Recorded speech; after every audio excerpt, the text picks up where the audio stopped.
And by the way, that's the kind of trick that had AGT sending me straight to Hollywood, okay? So they did. They flew me out there. My second day there, I walked down to the Dolby Theater where they were filming auditions. And at this point, I'm just pumped. I'm backstage. I was born for this moment. Nick Cannon, the host at the time, was just talking with me.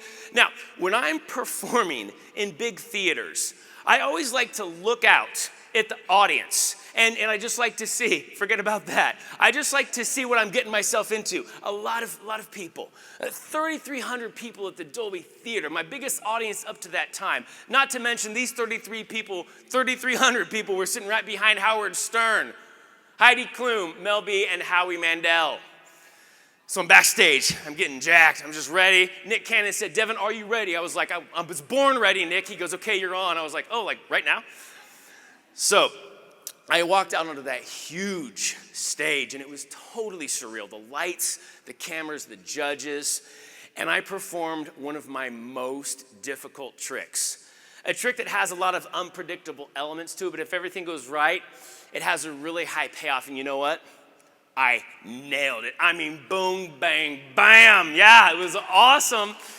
And the audience, I mean, they weren't as good as you, but they were with me, they were engaged, we were laughing together. At the end, they erupted in applause. It was hands down to that day, the highest moment of my entire career.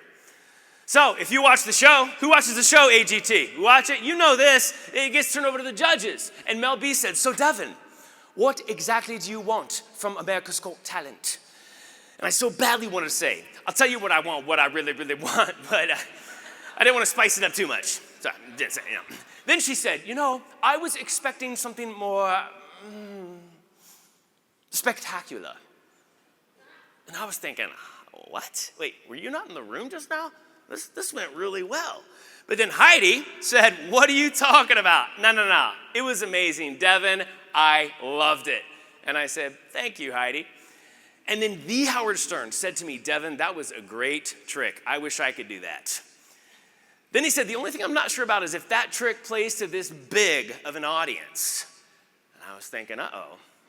Then Howie Mandel said, Devin, I have to tell you, I have friends who do a similar routine, but you know what? They do it better. And that was it. Got voted off right then. And the highest point of my career became the absolute lowest, just like that. They never aired my segment on TV. You don't have to bother trying to search it on YouTube. They never posted it anywhere. I don't know why. It was a performance I was proud of. It felt like it never happened.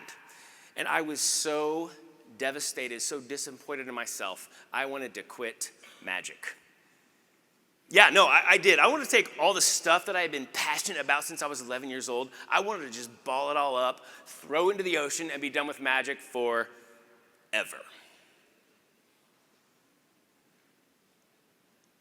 Have you ever been there? Have you ever poured countless hours or years into something only to get the exact opposite response of what you were going for? Or have you ever brought your very best to a situation, but then you were completely, massively disappointed? Or have you ever just wanted to quit? Well, I knew I could quit. That was an option. But I also thought I need the possibility mindset. I could ask, what else? Yes, but you know, I couldn't. I was in too much pain. This was a new level of discouragement for me. So then the question was, how could I keep going? Well, spoiler alert, I didn't quit. You knew that by now, right? But how? Why did I keep going? Right? And more importantly, how can you keep going in those moments where you feel like you can't? Yeah. How can you stop fearing the worst and start hoping for the best, even if things don't turn out the way that you were hoping that they would? Well, there was a turning point for me. Something that turned my thinking around, and it happened 3 years after my audition in 2017 in a little place called Las Vegas. Ever been there? This is a very true story. This is what happened. I was there to give a keynote, just like today. I was outside on a beautiful day, like today, walking down the strip, enjoying the weather, getting ready for things. And I happened to pass the hotel where Matt Franco performs. You know, Matt Franco, winner of AGT, season 9, magician. When I looked up at the Link Hotel and saw his big, fat, giant head, I'm kidding. No, he has a normal head, big building. Great guy, by the way. Great magician. When I saw that, all that pain came and hit me harder than it ever had before. I mean, it was like, that could have been my name.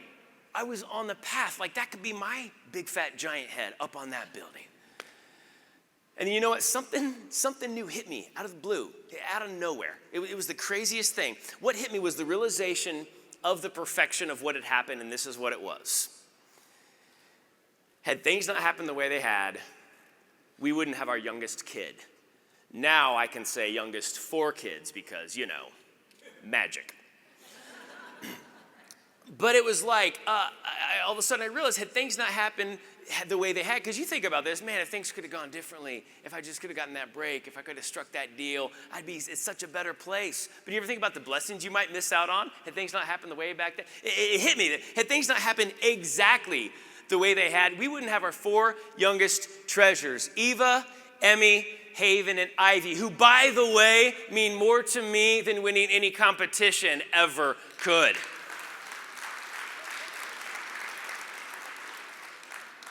So that's when I saw it. I saw it in the letters AGT, the name of a show that always brought me pain. And what happened is all of a sudden those letters flipped in my mind, and instead of AGT, America's Got Talent, now it means this: always give thanks.